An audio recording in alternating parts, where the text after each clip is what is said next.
Greetings YouTube, Joe here with Culination Media, and welcome back to another episode of Pokemon XD Gale of Darkness. This is episode number 92, and in this episode we're going to be actually descending into the Volcano sections of Dark Isle, which is pretty cool, and we'll be capturing a bunch of Shadow Pokemon along the way, of course. First thing we're going to do before going through the elevator, however, is going over to the right here, because I believe there's an item past here, but first we have to battle this guy. With that clear vision, we are not about to lose, says the Cypher Peon, Grayson, who is about to attack us. Yeah, so we can handle this. Absol and Ninjask. Obviously, this is not a required battle, as you can just go through the elevator and completely avoid this battle. There's probably a good, like, 35% of the battles that are on Dark Isle are just completely optional. So, of course, I'm taking advantage of all of them, and I will be defeating every trainer that I can possibly think of to find, because we could use the experience before going into the final battle. Alright, so Ninjask is obviously the fastest Pokemon on the field, and it went for a Swords Dance, but that's too bad, because it needed to do something productive in this first turn in order to stay alive. That didn't really happen. Heat Wave got a critical hit on Absol, so that knocked Absol out in one hit, and it's super effective on Ninjask, so that's going to knock it out as well. Meanwhile, Vaporeon and Ninetales both are growing up to level 45 here, and Ninetales is trying to learn the pathetic move Fire Spin. Fire Spin was actually a good move way back in Generation 1, but ever since then, it's been one of the crappiest moves ever. Now, I don't know if I'd go that far, but it's a pretty bad move. Sandslash and Mawile are the new replacement Pokemon. Mawile is a Steel-type Pokemon, pure Steel, which is kind of unusual. There's not a lot of them out there, but Mawile kind of sucks without having an evolution. Sandslash, meanwhile, is a pure Ground-type. It went down very easily to Water Pulse, so we knocked out 3 Pokemon in one turn, actually, with that, though, which is pretty cool. And then we can finish off this battle by knocking out the Mawile with any Fire-type attack. You can also use Fighting-type attacks or Ground-type attacks, whatever suits your fancy. If you don't have any of those, you can also use Water or Electricity, because they inflict neutral damage as well. But that does it for Grayson, and we can now grab this item that's over here.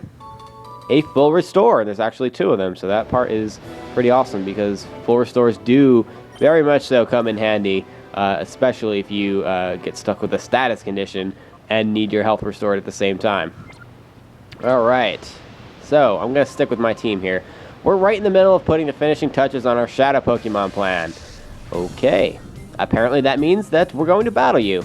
Cypher Peon Lintner, and this guy's going to have 2 Shadow Pokemon as well. He's going to start out, however, with Electrode and Misdreavus. Electrode is one of the fastest Pokemon in the entire game. So do not expect to move first unless you have an Electrode of your own, or unless you have a very fast Pokemon that is just super over-leveled compared to this Electrode, like I do. I have a Ninetales who's very fast, and because of the level difference, we're able to outspeed the Electrode. Flamethrower knocks it out in one hit, which is awesome because a lot of times it has the static ability, and that always seems to end up with me being paralyzed. I don't know why I said it like that, but you know what I'm talking about. Claydol is the replacement Pokemon. But before we get on to attacking Claydol, I'm going to bite this Misdreavus and exploit its Dark-type weakness. Down it goes very easily. If these Pokemon were on our level, this stuff would not be happening, because, especially with Misdreavus, who does have a pretty decent special defense stat. One bite from Vaporeon would not knock it out, that's for sure. Alright, so we have Claydol out here, and Kangaskhan, the pure normal type, which is a Shadow type. Not a Shadow type. I always say Shadow type by accident. Excuse my language. It's a Shadow Pokemon. So I'm going to, first and foremost, call Ninetales in order to increase its accuracy. And we're going to get rid of Claydol here with a Water Pulse. Claydol is very bulky, but if you hit it with a super effective move, you will be able to down it in one hit if you are around the same level that I am. Alright, Banette is the last Pokemon of the battle, and it is also a Shadow type Pokemon. Stop saying Shadow type. I think I'm just doing it out of habit now. It's also a Shadow Pokemon, and it is a pure Ghost type, which is something that we have not been able to find a lot of here. Of course, there was Duskull way back in Pirate Town that we captured, and then just recently at the beginning of Dark Isle, we captured Sableye, although Sableye is also part dark type. So anyway, one of the only other available ghost type Pokemon in the entire game would be the Ghastly line, but we can't capture any of them as shadow Pokemon or trade for them or anything like that. So this is pretty much all the ghosts that we're going to be getting. So, went for a Heat Wave with Ninetales, knowing that both these Pokemon have fairly decent special defense stats, so they're able to stand up to it pretty well.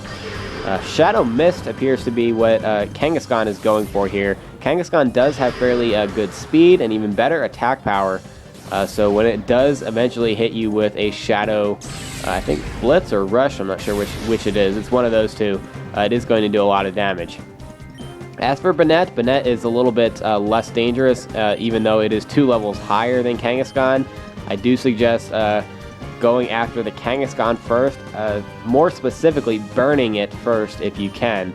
But considering that I am so much higher level than it, I'm just going to be a rebel and go ahead and attack Banette first, just because it has lower HP. So I don't know if that's flawed thinking or not, but we'll see. Zaprong now is going to go for an Ice Punch on Kangaskhan, which really doesn't do that much damage, but it gets it down into that optimal range that we want it to be in as far as its HP level. On the next turn, we should be able to burn Kangaskhan and really hinder its ability to do physical damage to us. And after that point, this battle's pretty much ours. This Banette is going to be slowly weakened, and its Shadow Rush really didn't do anything. So we're good to go here. This battle's pretty much ours. We just need to ensure that Kangaskhan ends up getting a status condition on it one way or the other. First step, however, is to get Banette off the field. So we're going to be using an Ultra Ball to hopefully snag this Banette in this turn, which I'm thinking I'm not going to have that much trouble with, because judging by its HP, it should be okay. 1, 2, 3, and there we go. Banette stays in without too much of a fuss, which is great. So we're now down to just Kangaskhan, and we get the Will-O-Wisp off. Thankfully, raising Ninetales' accuracy a couple of turns ago paid off. It's always a good idea if you have a turn to waste, especially if you're using Will-O-Wisp as a move. I think Dusclops at this point would also have Will-O-Wisp if you wanted it to. Make sure that you increase its accuracy, because you don't want to get stuck not being able to get the condition you want on it, meanwhile just getting pelted with shadow moves. Alright, so now with Kangaskhan down just barely outside of the red zone, we should be perfectly fine to capture it. We have a couple of turns to capture it if it does break out before the burn ends up killing it, but I don't think it's going to go past this turn, honestly. Let's see. Nope, it stays in. Again, without too much of a fuss, and although that took a little bit longer than I guess I would think that it would take, we were able to play it safe and capture both Pokemon fairly easily. That does it for Lintner, and then we can now access the elevator that he was guarding. And I think I'm going to want to switch Aggron and Vibrava in here, because everybody else grew up to level 45, and I've kind of been ignoring them a little bit, which kind of bad, but I want my Vibrava to evolve. I kind of need to train it a little bit, you would think. Alright, in this room, when you enter, you will get an email from Egan, and the first one that he sends you is all weird, and it's also empty. The second one, Dear Colonation, hello, this is my first email. Lies. There was another one that was empty. I'm sorry that I sent an empty message by mistake. I also apologize for the misspellings. I'm embarrassed by these mistakes, and what the hell? It cuts off. Egan, you crazy person.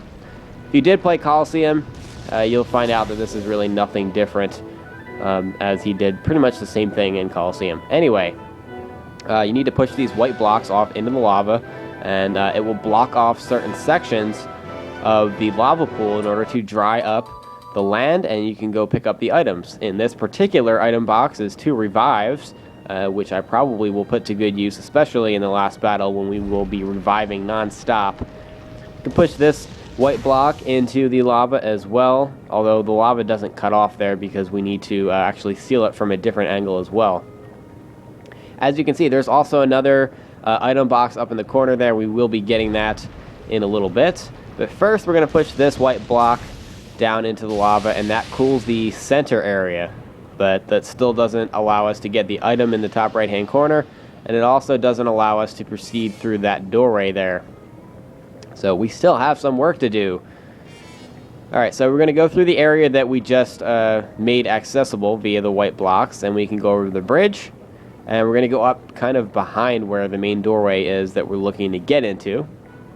And we can push this last white block down into the lava, and that will cool off the rest of the area for us, so we can go grab that item, and we can also enter through that doorway. But there is going to be a battle before we can actually go through there, which makes sense because, I mean, did you really think you were going to get through this entire room and not have to do even one battle? No, not even I am that stupid. Alright, so let's go do that first, and we'll go back and get the item. You're hanging tough in this magma hot heat. I thought I was going to melt waiting. Okay, well, apparently you didn't melt. Cypher Peon Grupo. And he starts off with a fitting Houndoom and Ninetales, 2 fire types. Houndoom is also part dark type, and both of these Pokemon are dangerous.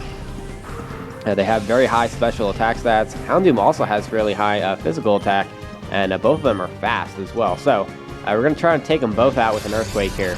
We're going to protect with Aggron, and Vibrava somehow outspeeds both of them. I don't understand how Vibrava outsped this Ninetales, even with considering the level difference. It still doesn't make a lot of sense, but I'm not complaining. Earthquake knocks out blah, blah, blah, blah, blah. I can actually speak. Take my time here.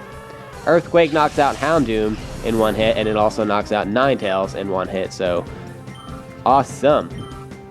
You get a decent amount of experience for that. Vileplume is the next Pokemon, and it appears as though this would be a team that would rely around Sunny Day, so I don't know if these two fire types that we just killed know Sunny Day, but it would make sense considering they have Vileplume, who has the Chlorophyll ability to increase its speed twofold by making it sunny out. Alright, so we have the grass and poison type Vileplume out here, and we also have a pure fire type Magmar as one of the replacements. Magmar is a shadow Pokemon, and it does have Shadow Rave, which uses, actually, I believe, special attack.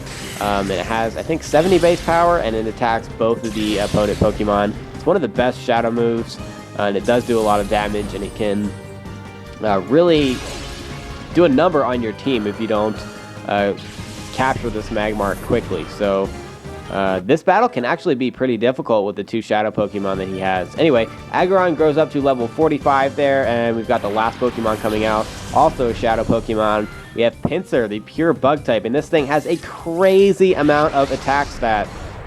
Its physical attack is just through the roof, and it also knows Shadow Break. So Pinsir, despite being like 10 levels lower than the rest of my team, I can easily knock out a lot of the Pokemon on my team. It's not all of them, if we're not careful here.